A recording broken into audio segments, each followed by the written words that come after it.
Summary of Canto 3, Chapter 20. Conversation between Maitreya and Vidura. Previously, the secondary creation was described in great detail in Canto 3, Chapter 12. Then we got diverted to the story of Hiranyaksha and Varahadev.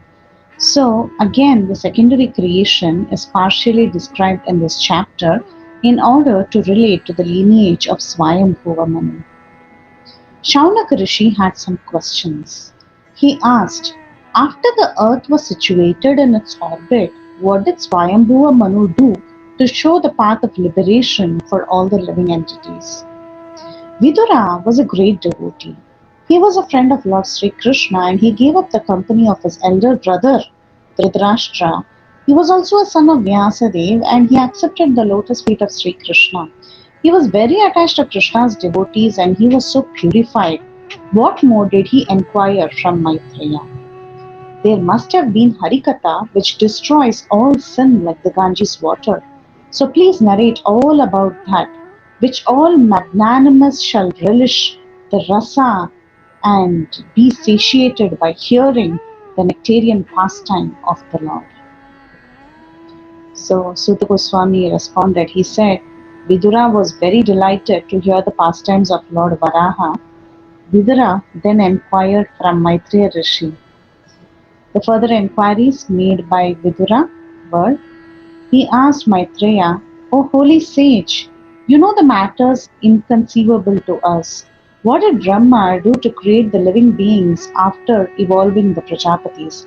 How did the Prajapatis such as Marichi and Swayambhuva Manu create according to the order of Brahma, and how did they evolve this manifested universe? Did the Prajapatis create in conjunction with their respective wives, and did they remain independent in their action? How did they actually produce everything? So to answer Maitreya Rishi, he first summarized primary creation. He said when the equilibrium of the three modes, Pradhan, was agitated by the karmas of the jivas, by Mahavishnu, by the factor of time, Mahatattva arose.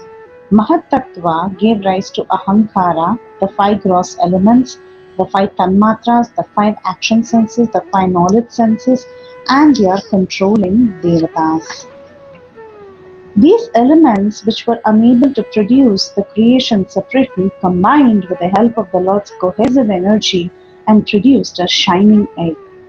For over 1,000 years, the shiny egg lay in the waters of the causal ocean in a lifeless state. Then the Lord entered it as Garbhodakshay Vishnu. From the navel of Garbhodakshay Vishnu sprouted the universal lotus, reservoir of all conditioned souls, and on top of which Brahma appeared. Brahma, as directed by Vishnu, began to create the universe as it was before. Brahma, from his shadow, first created the five types of ignorance: Tamishra, Andatamishra, Tamas, Moha, and Mahamoha. Out of disgust, Brahma then gave up his mentality of ignorance. He turned into night, which produces hunger and thirst, and the Yakshas and Rakshasas accepted it. Pained by hunger and thirst, they ran after Brahma to eat him. Frightened, Brahma requested them to spare him, saying that they were actually his sons. Shining with effulgence, Brahma then created the Devatas situated in goodness. They accepted the effulgence which Brahma gave up, which became the day. Brahma then created the demons from his buttocks, and they approached him for sexual intercourse. Brahma first laughed at this, but seeing their shamelessness, he grew angry and flew out of fear. Brahma took shelter of the Lord, who dispelled the agony of surrendered devotees. Brahma said, My Lord, please protect me from these sinful demons who were created by me under your order. They are chasing me. My Lord, you are the only one capable of ending the affliction of the distressed and inflicting agony on those who never resort to your lotus feet. The Lord said, Cast off this impure body of yours. So therefore, Brahma cast off his body. That body became the evening twilight. The asuras, being passionate, took it for a beautiful damsel with all nice decorations, and they got infatuated in an appetite for sex. They said, Oh, what a beauty! What self control! What a budding youth! We all desire her, but she moves among us as if she's very detached. Indulge in various speculations, thinking the Twilight to be a woman. The wicked minded Asuras treated her with respect and spoke to her as follows: O lady, O pretty girl, who are you? Whose daughter are you? And why are you here? Why do you tantalize us? Unfortunate we are. Please submit to us, whoever you may be. We are so fortunate to see you. While playing with a ball, you have agitated the minds of us with your beautiful body. In this foolish way, Asuras took the evening twilight to be a beautiful woman and we accepted the twilight. Brahma then created the Gandharvas and the Apsaras by his beauty, which he had relished. Brahma then gave up that body, which became moonlight, and the Gandharvas, headed by Vishwavasu, accepted it. Brahma created the Bhutas and the Pishachas from his laziness, but he closed his eyes when he saw them stand without clothes, with their hair scattered. The Bhutas and the Pishachas accepted the body thrown off by Brahma in the form of yawning. This is also known as sleep, which causes drooling. They attack men who are impure and they attack what is called as insanity, and their attack is called as insanity. Brahma, thinking himself very powerful, created the Sadhyas, and from his invisibility he created the Pitas. The Pitas took possession of the invisible body of Brahma. Through this medium of this invisible body, the voice offered oblations to the Sadhyas and the Pitas. Brahma created the Siddhas and the Vidyadharas from his ability to be hidden from vision. He then gave up that form called Antardhana and they accepted it. These living creatures can be perceived to be present, but they cannot be seen by vision. Next, the creation of the Kinnaras and the Kinpurushas happened.